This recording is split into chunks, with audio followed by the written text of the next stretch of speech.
Poison. किसी भी प्रकार से कैसे ना कैसे आप विष के कांटेक्ट में रहते हैं, ठीक है।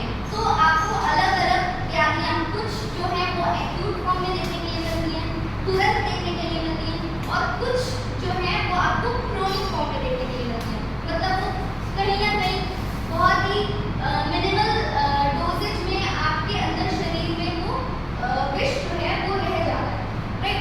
वैसा हमको वहाँ पर देखने के लिए मिलता है, समझ में आया? तो स्कोप जो है हमारे अगर तंत्र का बहुत व्यापक है।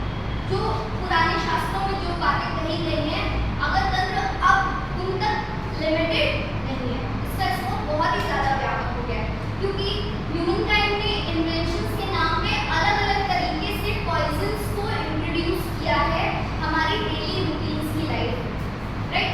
हर तरीके से अगर आप देखें, जैसे कि पीने के पानी से लेकर, अगर हम छोटा सा एग्जाम्पल देखें तो पीने के पानी से लेकर आप जब मॉर्निंग में उठे तो ब्रश करते हैं, ठीक है, तो उसमें जो ब्रश है वो प्लास्टिक से बन रहा है, तो बहुत सारे केमिकल्स को इंट्रोड्यूस हो रहे हैं। अभी आप अगर आप लोगों ने देखा होगा कि प्लास्टिक का अलग अलग तरीके से इस्तेमाल किया जा रहा है, हर चीज़ में उन्होंने प्लास्टिक डाल दिया है।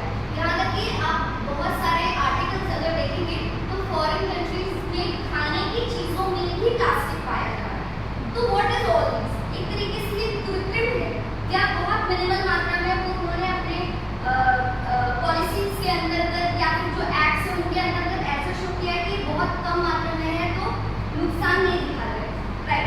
वो इंस्टेंटली नुकसान तो नहीं कर रहा है, बट वो लेटर ऑन स्टेजेस में कहीं ना कहीं हमको नुकसान दे रहा है। So this is how it is working.